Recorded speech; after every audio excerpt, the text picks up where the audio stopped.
Good afternoon, everyone. It is Tuesday, November 2nd, 2021. It's Election Day in Idaho. Welcome to the Malcolm Renfrew Interdisciplinary Colloquium. I'm Kenton Bird. I'm the co-coordinator of the series with my colleague, Dan Buckvich. And before introducing today's program, I have just a couple of announcements to share. So first is that we are beginning our process of lining up speakers for the spring semester of 2022. We hope to do the first half of the program up through spring break on Zoom, and the second half from spring break through early May with in-person settings, and perhaps a couple of field trips. We had such a good time on our tour of the Idaho Arena 2 weeks ago that several people said, let's do more hands-on out in the field. So if you are interested in presenting, or if you know someone else who might be interested in presenting, please encourage them to contact me. Next week, in this time, we are going to hear from our university's Vice President for Research and Economic Development. That is Chris Nomura, who is relatively new to the University of Idaho. And Chris is going to talk about the University of Idaho's quest for the Carnegie R1 classification, progress report on that. So hope you can join us. I think there's a lot of interest in our progress towards R1, and he'll tell us what we've done so far and what we need to do. So today we're going to hear from a fairly new faculty member at the University of Idaho. Lucas Youngvorst joined the faculty of the Department of Psychology and Communication in 2019. He is a communication scientist, and he identifies behavioral, contextual, and psychological factors that promote human well-being. His research examines how technologically mediated communication channels, including social network sites, text messaging, and video chatting, influence production, perception, and processing of supportive messages. He earned a bachelor's degree in psychology and biology from Gustavus Adolphus College in 2012, a master's degree in communication from Minnesota State University in Mankato, and a PhD in communication from the University of Minnesota. We are delighted to hear from a first-time presenter today, so please welcome Lucas Youngvorst. Thank you, Kenton, very much. I appreciate it. And thank you all so much for being here. As Kenton mentioned, my name is Dr. Lucas Youngvorst. I'm an assistant professor here in the Department of Psychology and Communication. And as Kenton mentioned, I started here in the fall of 2019. So I was born and raised in Minnesota. I grew up there my whole life. So the transition to the Pacific Northwest was a big one. And then a mere 8 months after I started here, COVID hit. So the entire world changed very shortly after I got here. Perhaps as no surprise, like most of us probably experienced, that was a very stressful and overwhelming time. It still is a rather stressful time in our world right now. And I really found that the thing that got me through, the thing that really kept me grounded, was the friends and family that I had in my life. I found myself turning to them, talking with them, helping me process the stressors that I had and the feelings that I was encountering. And it was really them, my friends, my family, the people in my life that helped keep me going. Perhaps unsurprisingly, research supports the idea that the people around us matter in times of stress. In fact, a 2010 meta-analysis reporting on nearly 4 decades of research found that our social relationships, the people you have around you, are strong predictors of your livelihood, your health, and your well-being. And in fact, predicted your mortality rate above and beyond factors like smoking cessation and alcohol consumption. So your social relationships, the people you have around you, are valuable, vital relational resources that we depend on during times of need and times of stress. As you can likely experience, as I hinted to, times are no different. We are in the midst of a global pandemic that has likely increased the stressors that you're experiencing. But now, given the pandemic, we might find difficulty finding others to turn to in person. We're supposed to keep our distance. We're supposed to stay removed from other people.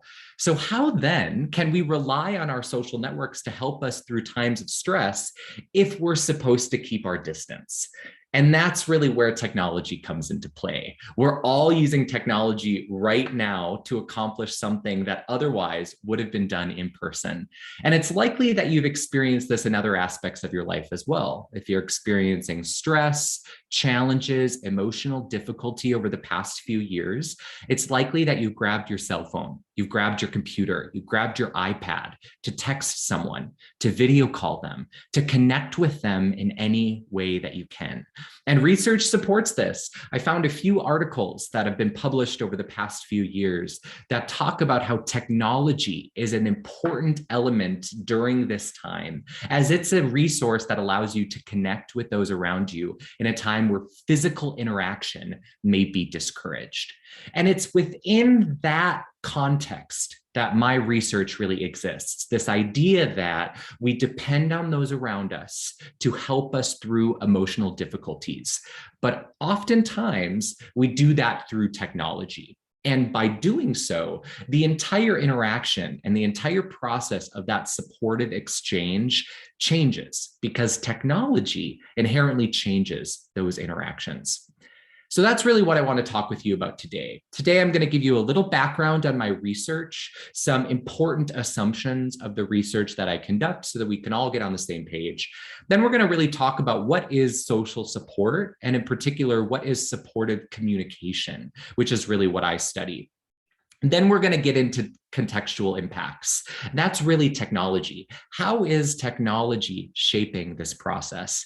And at the end, I want to talk about some practical implications, some takeaways that we can take with us into our own lives to experience better, more helpful, supportive interactions. So to start, I think it's important to first conceptualize social support. What is this thing? If we're turning to others during times of difficulty and stress, how are we doing that? And why is it helpful, or why does it matter for us? There are a lot of ways that you can think about social support, and there are a lot of different disciplines that conceptualize social support a little bit differently. So for instance, a psychological approach to social support perceives support as a reflection of your social integration. So for instance, your marital status, the number of group memberships you're a part of, think church or school memberships, or even your contact with friends. Research shows that if you have more networks, more group memberships, you will perceive increased availability of support, and that will actually help you during times of stress. So sociologists really view social support as a reflection of general social integration. Slightly differently, psychologists view social support as a reflection of perceived support. So it's all about how people psychologically perceive the support that's available to them. And research really shows that people who perceive higher levels of support deal with stress better. If you think you have people to turn to during times of need, those stressful situations might not be as stressful simply because you think you have people to turn to if you need to. And research supports that. So perceived availability of support is big from a psychological perspective. But I study support from a communication perspective. A communicative perspective on social support views support as a reflection of the actual supportive messages that people exchange. So it really focuses on the tangible messages that people communicate in an interaction. And research suggests that the actual message you communicate is influential on your experiences of stress and the outcomes from that stress. So it's really within that context that my research exists and really is going to contextualize a lot of the remainder of this talk, this communicative approach to social support. When you think about social support from a communication-based perspective, there are a lot of different types of messages you can provide, different types of support that you might be able to present to people. You could give them emotional support. So somebody is stressed and you help them through that by focusing on their emotions. So an example message might be something like, I'm so sorry you're feeling stressed, right? It's focused on that emotion. We have a lot of other types of support that we could provide though. Esteem support focuses on building up another person's competencies, making them feel confident that they can handle whatever challenge is in their way. So telling them, you're so smart, I'm sure you're going to ace the test, helping their self-esteem with respect to that stressor. A few others, network support, right? This might be where you connect somebody with a larger network that can help them through whatever they might be experiencing. So if you have a friend who maybe is unemployed and they're having difficulty finding a job, maybe you connect them to a friend of yours that has openings in their job. Again, that network connections. Informational support might be some sort of advice. So oftentimes when people are dealing with stress, we advise them. We tell them what they maybe should do in order to mitigate that stress. So informational support's a big one. And finally, we can't forget about tangible support. You might actually do something tangible for another person. So their car broke down, you offer to give them a ride to help them through that stress. So while there are a variety of different types of supportive messages we can produce in interaction, research suggests that emotional support in particular is not only the most commonly used within a variety of relationships, but research also tells us that this is the most effective and beneficial type of support. We experience the best outcomes, both emotionally and physically, when we experience and receive emotional support when we're experiencing difficulty and stress. And so it's within that emotional support category in particular that my research often focuses, since that seems to be not only the most common, but the most effective type of support in relationships. When we think about emotional support, perhaps unsurprisingly, not all emotional support messages are effective. I'm sure we can all think of a time in which we turn to somebody for support and we're left disappointed, right? That really gets at the nature of the varying quality of emotional support messages. And research really identifies a distinct concept of communicative messages that reflects support quality. And that concept is referred to as verbal person-centeredness. I'm often going to refer to that as VPC in this talk, but that really stands for verbal person-centeredness. What that means is it's the level to which somebody acknowledges, elaborates, and legitimizes the feelings of a distressed other. So verbal person-centered emotional support is focused exclusively on the emotional experiences of a distressed other and really is about trying to help them process those emotional experiences so that they actually experience emotional improvement. Research tells us that there are three main levels. First level is low verbal person-centeredness. These types of messages are very minimizing and dismissing. So think about a type of message such as, oh, don't worry about that, it's not a big deal. This is a very dismissing message. You're telling the other person who's just told you that they're worried about something not to worry. That's not very helpful, and you're really just minimizing their emotional experiences. So low verbal person-centered, very low quality support. The second level would be moderate verbal person-centeredness, and this is really a general acknowledgement of the situation at play. So think about a message such as, "I'm sorry, that sucks." It's pretty boilerplate. It doesn't do a lot, but it does generally recognize that some sort of stressful situation is happening. You're telling the other person that you understand what's going on and that that situation is unpleasant generally.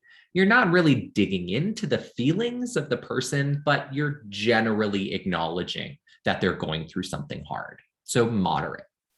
And then finally, the third level is high verbal person-centeredness. These types of messages are very emotionally validating. So think about the type of response where you might say, "I'm so sorry you're stressed. I'd be really overwhelmed too." This is a very validating type of message. You are reiterating to the person that you understand their feelings, that they're stressed, and you're validating them. You're telling them, "I would be so stressed too if I was in the same situation as you." So it really helps the stressed person understand that what they're going through is normal and what they're going through is really okay. Research tells us that high person-centered messages are more effective supportive messages than are moderate or low person-centered. So research really drives us to try to provide high person-centered messages, since those are the types of messages that influence support outcomes directly. And I've studied this. So in a paper that's currently under review, submitted to Communication Research, I found that verbal person-centeredness differed across different outcomes of support.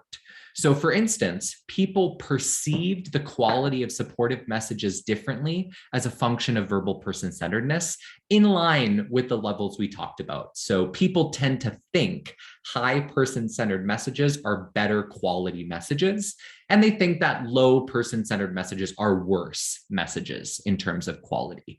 But not only just perceptual outcomes, but actual emotion-based outcomes are also influenced by verbal person-centeredness.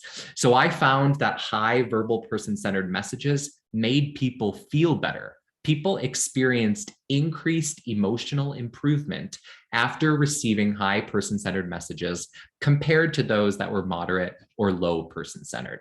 So one study that really supports this notion that verbal person-centered messages relate to the outcomes people experience when they're dealing with stress. And these findings were reiterated in yet another project that I was a part of. So this project coded over 200 supportive conversations. So we had transcripts of supportive conversations and we coded all of them for what quality messages were provided in those types of interactions. And we found upon coding those messages that high person-centered messages, similarly to what we just talked about, were not only perceived as higher in quality, but were also better in terms of resulting in emotional improvement. So all in all, right, we can provide a variety of types of messages in our supportive interactions, and verbal person-centered messages, those that validate, elaborate, and acknowledge another person's emotional experiences in particular, seem to be most predictive of the emotional outcomes they experience from those messages. So again, that communicative approach really seems to predict the outcomes people experience through these conversations. When we think about support, we often think about these types of contexts: sitting next to somebody on the couch, being able to physically console them with a touch or a hug, being in the physical presence of the other person. These are often the types of situations that are conjured when we think about social support. But as I'm sure you all realize, we don't just turn to others for support when we're in their physical presence. We rely on technology and mediated exchanges through which to seek and receive support. So turning to our computer and video chatting with a friend during a time of need, or going on Facebook to seek support when we're experiencing difficulty, is common.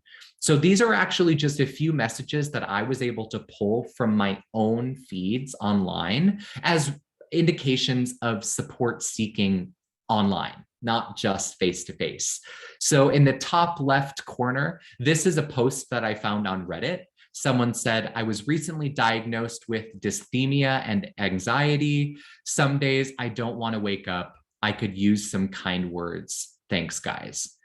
This is somebody who turned to Reddit to seek support during a time of need, right? Maybe they didn't have people in their life to physically turn to, or maybe they were just quarantining or isolating and they had to turn online during a time of need, right?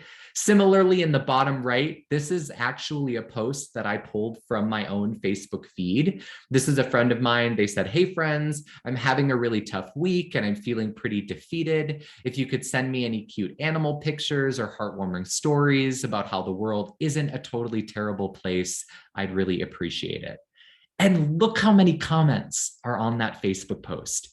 86 comments are on that post.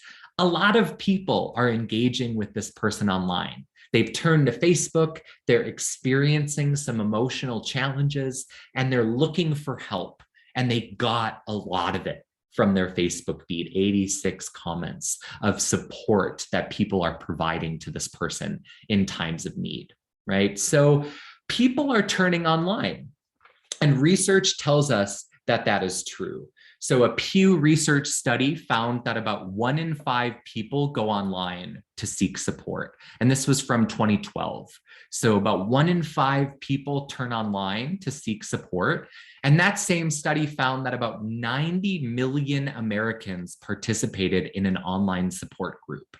So they turned to a dedicated support group online in order to receive some sort of help for their emotional stressors, right?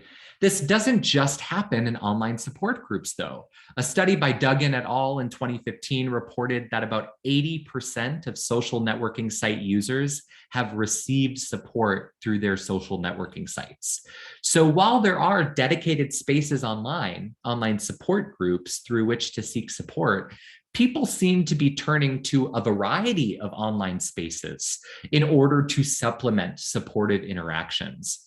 And this was something I found as well. So in a study that I conducted with a graduate student in our department, we found that people who engaged in online dating during COVID-19 reported strong social support resources as a result of their online dating. So as this scatter plot shows, as people reported higher levels of online dating, they engaged with online dating more. They also reported increased levels of social support or supportive resources available to them.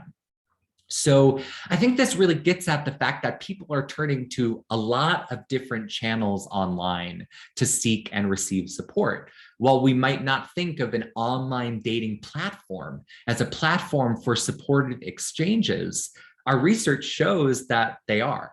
People are getting these types of resources through online dating platforms. So an understanding of how online channels in general shape our supportive exchanges is important because people are turning online in a variety of different ways to seek and receive support.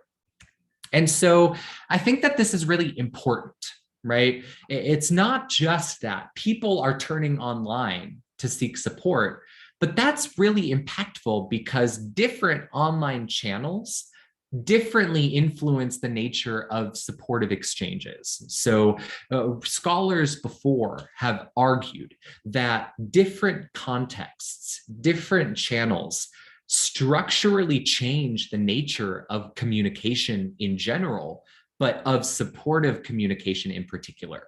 And I studied this. So in a paper that's currently under review, submitted to the Journal of Computer-Mediated Communication, I explored how do different online channels compare to face-to-face channels in terms of the functionalities allowed to communicators.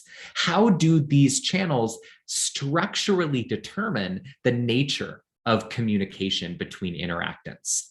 And as we can see here, I focused on a few different variables across 3 different channels in particular. So I studied face-to-face communication, so in person, as opposed to text messaging, which is a mobile form of communication, and video chatting. I used Skype, but very similar to Zoom, all types of video chatting.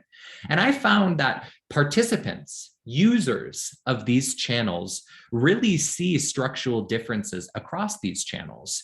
So for instance, face-to-face communication seems to be the channel that is highest in terms of exchange of social cues. Think about facial expressions, think about nonverbals, or even the physical distancing you place between yourself and another communicator. All of those are cues you could use in face-to-face exchanges that when we turn online to different channels, we simply don't have as many social cues, and participants reported that. So look at text messaging, far lower in terms of cue exchange than is face-to-face communication. And as we know, social cue exchange is meaningful and valuable. So if text messaging inherently inhibits social cue exchange compared to something like face-to-face, how might that in and of itself differently influence supportive interactions? And I found that that was true across, as I said, a lot of different variables. So social cue exchange is one factor that really differentiates itself across these channels. Another one is synchronicity. So synchronicity refers to how quickly messages occur in succession. So if you think about face-to-face communication, highly synchronous. When I stop speaking, you are expected to respond almost instantaneously, right? Very quickly occurring messages in succession. That's really different from text messaging.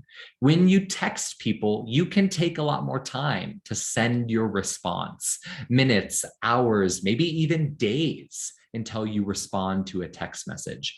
That gives you a lot more time through which to communicate and to form that interaction. So again, big structural differences between things like face-to-face and text messaging in terms of the cues we exchange in those interactions and the synchronicity of those interactions. But think about how in some cases, text messaging might be higher in functionality than might be face-to-face. So if you look at control, text messaging, as users reported, is really allowing more control to a conversation than is something like face-to-face interactions. So think about how much more able you are to regulate the dynamics and the flow of a conversation when you're texting, as opposed to face-to-face, right? Big structural differences that these users reported. And same with editability. Right? On text messaging, you can strategically craft and revise your message over and over and over before you send it. In a face-to-face exchange, though, you don't get that opportunity. What you say is what you say, and that's the way it is. So it's important to recognize, A, that people turn to a lot of different online channels to supplement their supportive interactions. But perhaps more importantly, these online channels are structurally and functionally different from one another in ways that really influence supportive exchanges. And I wanted to test that, right? These results here really just show us that channels differ from one another in terms of their functionalities. But how might those differences uniquely influence supportive exchanges?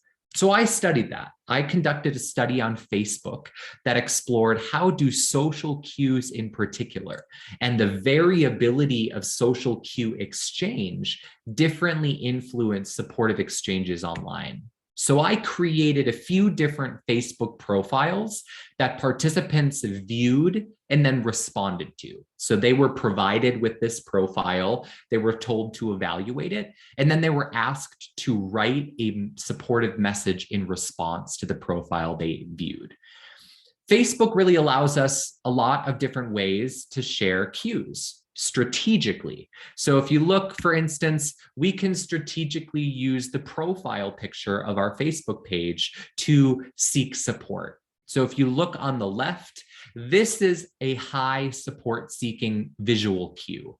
We see the person is really distantly removed from us. They're turned away. They have a sad facial expression and they're hunched. All of those are nonverbal cues that are highly tied with support seeking. So in terms of the visual representation on that profile, high cues are being used to seek support. If you look at the profile on the right, however, the picture is largely different.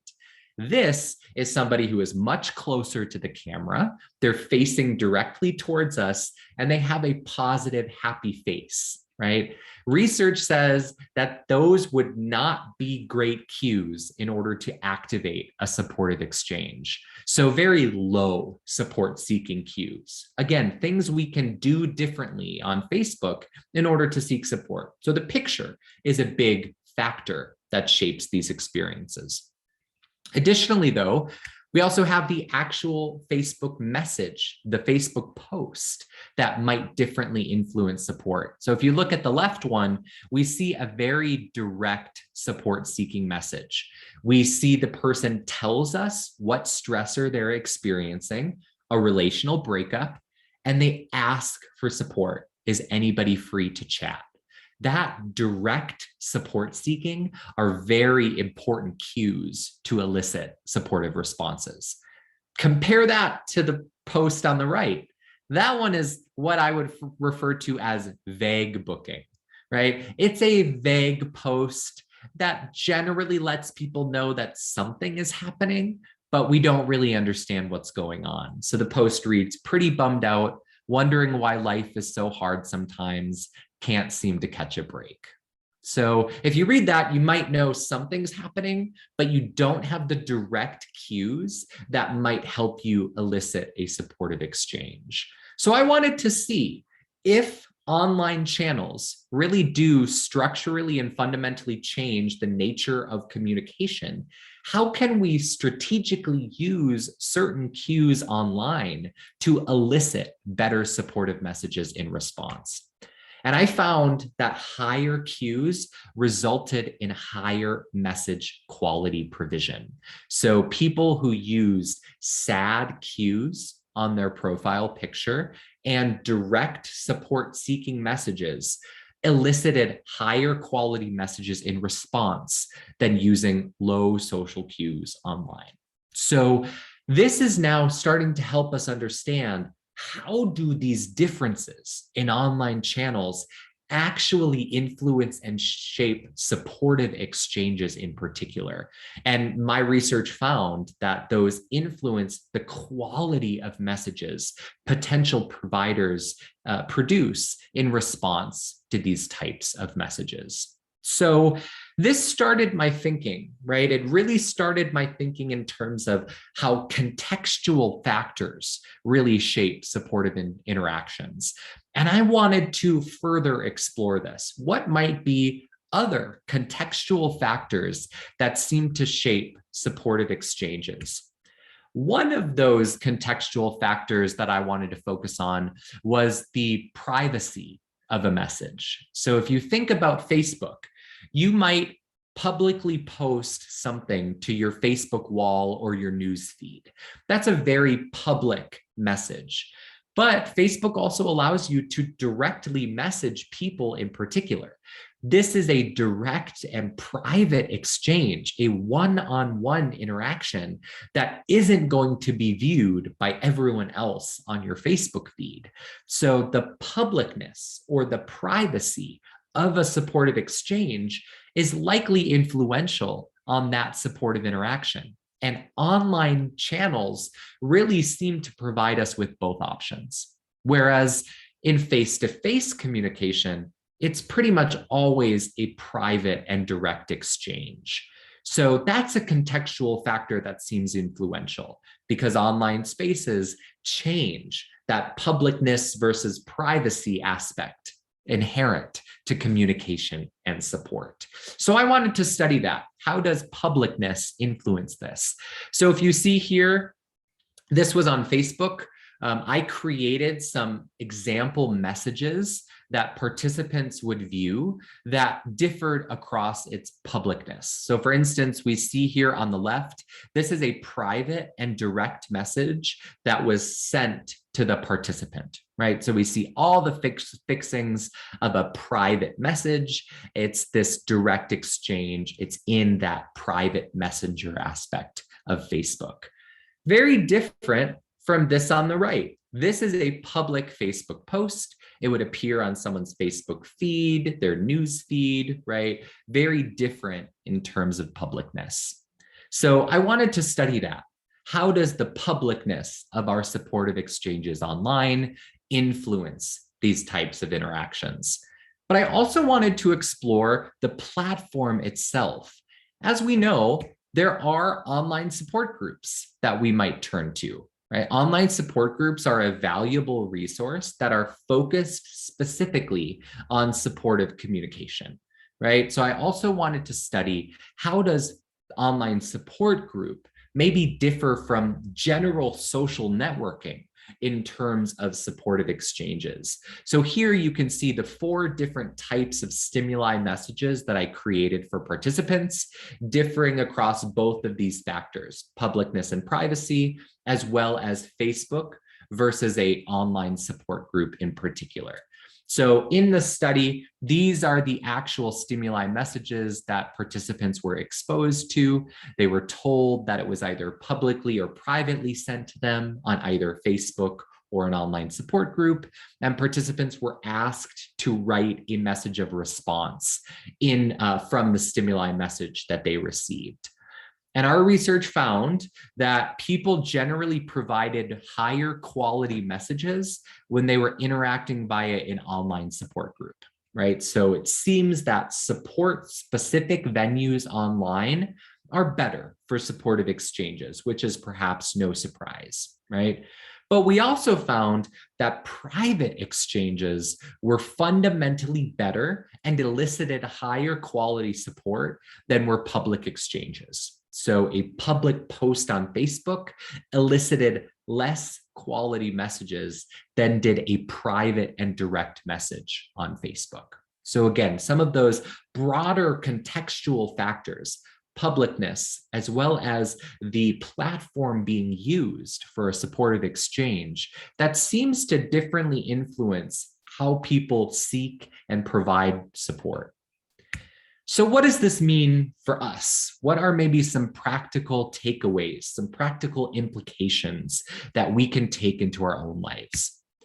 First and foremost, realizing how much of a vital resource social support is, right? Relying on those around you in times of difficulty and stress is consistently proven to help us both physically and emotionally. So recognize that. If you're experiencing emotional turmoil or difficulty, think about what sort of resources socially you might have available to you and how that might be able to help you through that emotional difficulty. We also know that verbal messages are influential on supportive outcomes. So the next time a friend of yours turns to you for support, recognize that the message you provide to them is going to predict the outcomes they experience. And so what do you want to do in those types of exchanges? Well, you really want to acknowledge, you want to validate, and you want to reaffirm, right? You want to acknowledge their emotional stressor and their situation, but you also want to validate and let them know that what they're going through is totally normal and it's understandable, considering the situation that they're experiencing. And you want to reaffirm, you want to let them know that this is okay, that this is a normal part of life and that their experiences are valid. Research tells us that if you do those things, you will be providing higher quality messages. And because of that, you might actually help your friend feel better in the long run. But as we talked about, not all supportive exchanges happen face-to-face. Online contexts fundamentally change structural aspects of support. So what does that mean for us? Well, if you turn online for support, express cues. Use as many social cues when seeking support online as possible. Visual cues are strong predictors of eliciting support. So think about how you can use the cues available to you online in order to express your supportive need and in turn elicit quality support from your network. Also, focus on private channels through which to engage in support online. Posting publicly to your Facebook wall might not elicit the quality of messages that you could if you directly messaged a few people, right? That private context seems important for support providers, and they tend to provide better, higher quality messages in private exchanges. And also, support specific venues seem best for eliciting high quality support. So the next time you're experiencing an emotionally difficult situation or something that's really stressed you out, think about maybe turning to a support specific venue online in order to receive some supportive resources. There are thousands, maybe even hundreds of thousands of online support groups available. Think about how some of those might provide you with some good coping resources to help you deal with that stress. But ultimately, perhaps my biggest takeaway is don't discount online venues, right? People often think of face-to-face as the best opportunity in order to receive and seek support. And while face-to-face is a very good channel, right, it is not the only channel through which we can effectively seek and receive support. So recognize that turning online is an accessible, mobile, and pretty low-cost way of seeking and providing support. So that's generally my research, largely focused on what are the types of messages we exchange with others during times of need, and how do technologies and what are the contextual factors of communication technologies that shape our process. I've conducted some exciting research so far that's found some good effects of technological impacts on supportive exchanges, but I'm excited to keep this research going for years to come. Are there any questions at all, comments, feedback? Thank you very much for that informative presentation. Gosh, it made me think about some of the things that I do in my personal and online communication. And maybe to start things off, I'd like you to talk a little bit more about your experience arriving at the University of Idaho in fall 2019, and then halfway through your second semester here, moving to that online environment after spring break. How supportive were your colleagues in the university as a whole in helping you through that semester? And what did you learn that you've applied in subsequent semesters? Yeah, so perhaps non-surprisingly, it was a wild first year.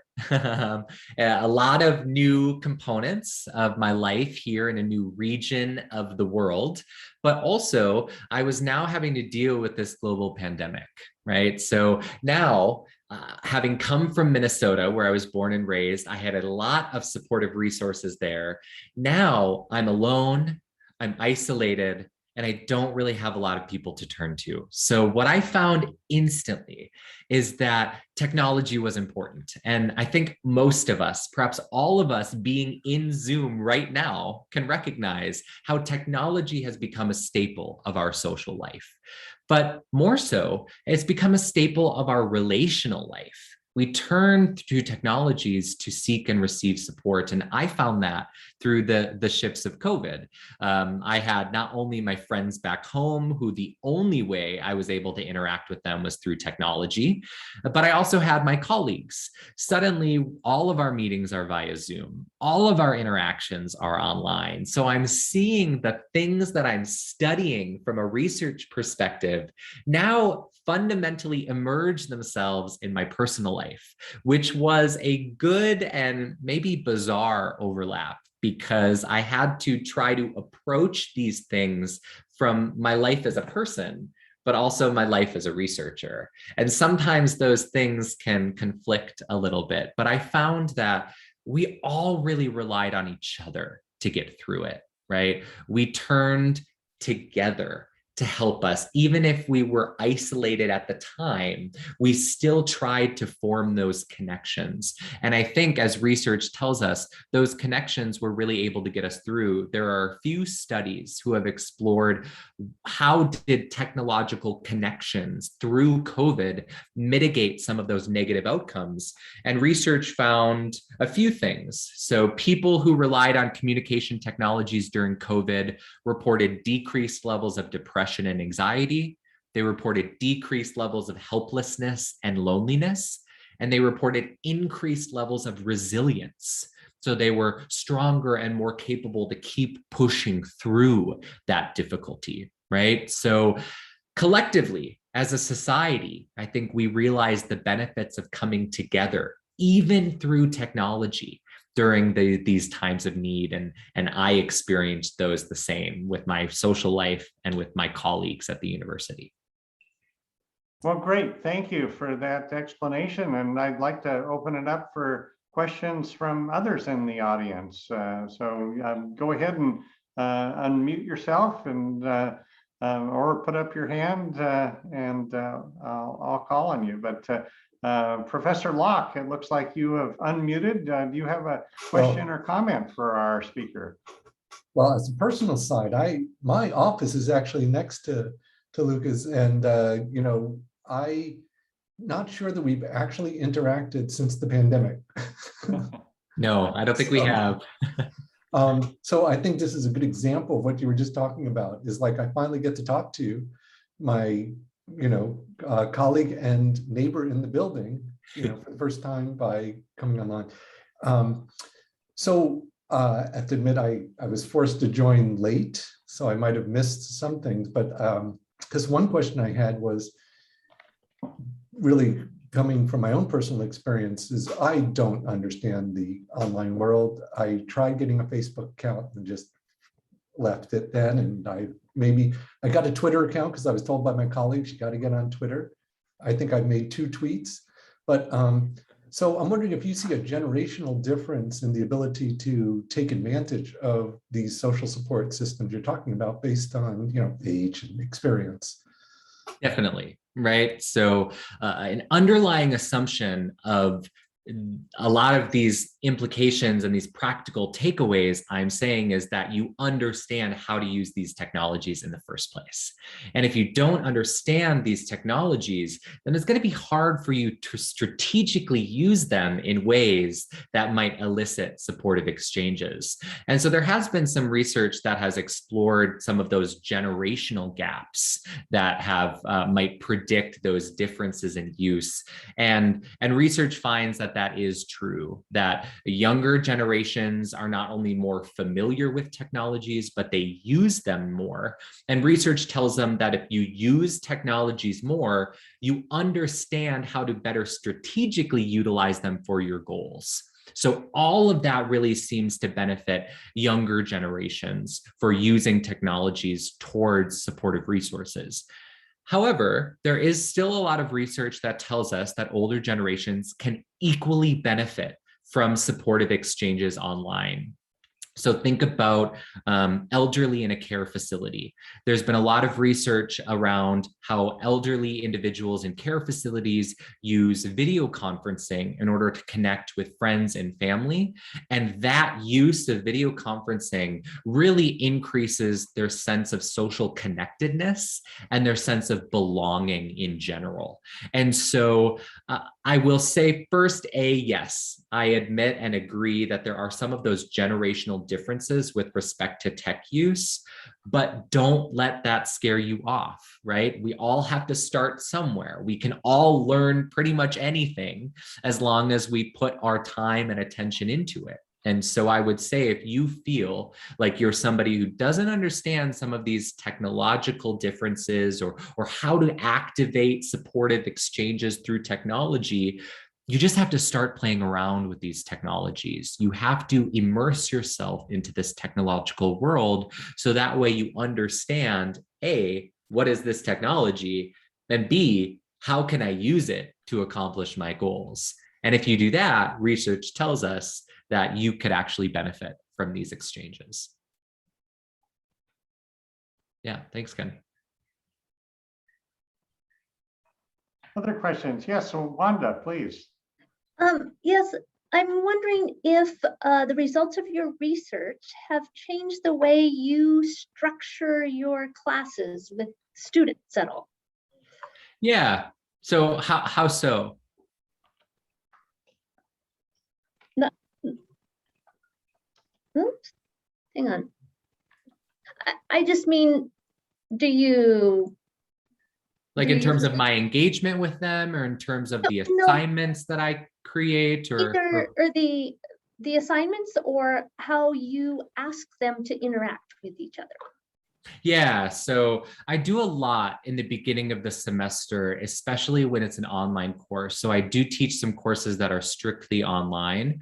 I do a lot in the beginning of the semester where my students actually, in one of my classes, read a paper that talks about online civility in terms of discussion board exchanges, and how we can oftentimes integrate some of these underpinnings of support in non-supportive educational exchanges to foster a positive communication climate within that discussion board, for instance.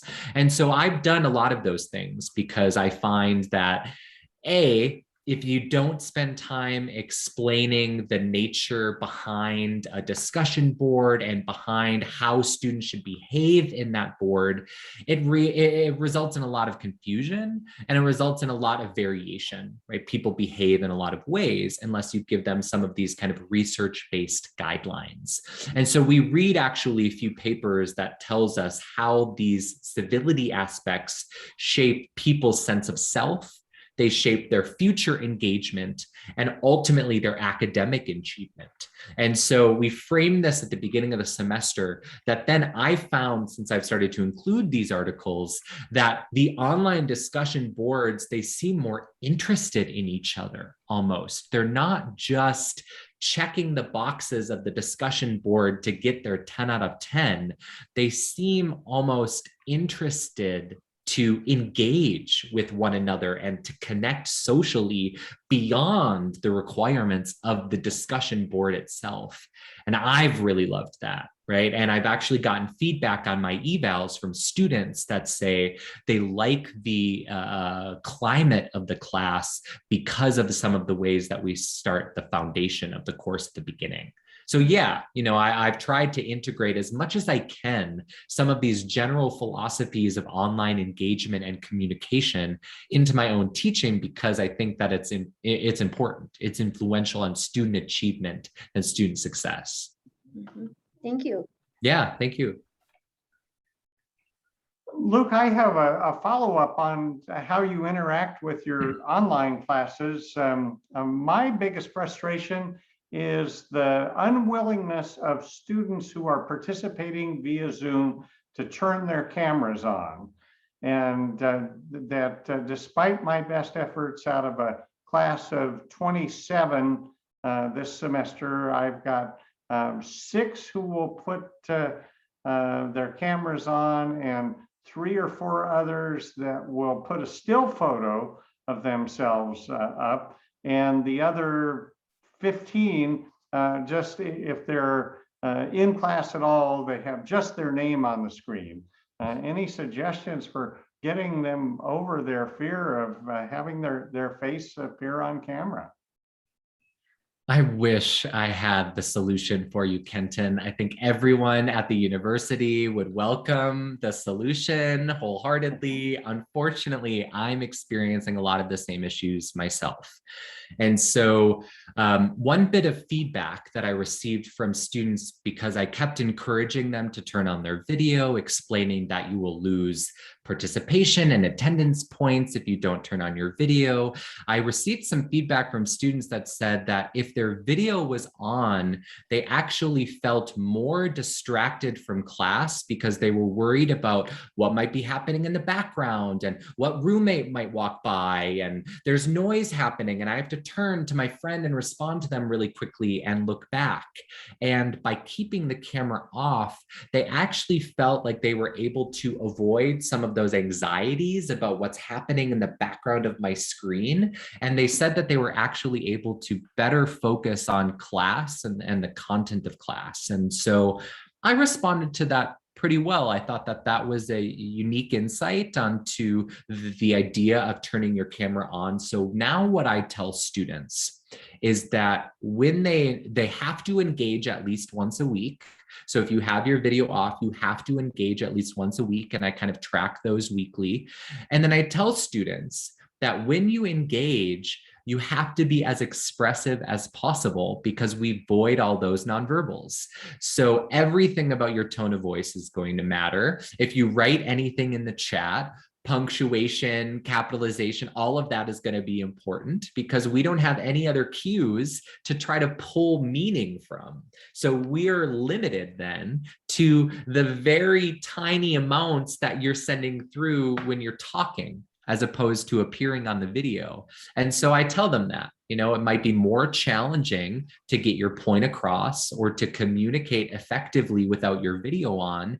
So if you're going to do it, you have to be expressive in these ways. So I try to guide them on, okay, sure, if you're not going to have your video on, what do you need to do in order to still effectively communicate?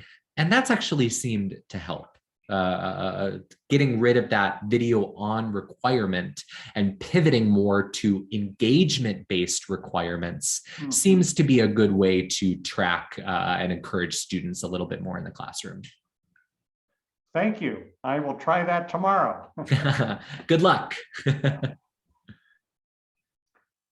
So we've got time, I think, for one more question. Anything that?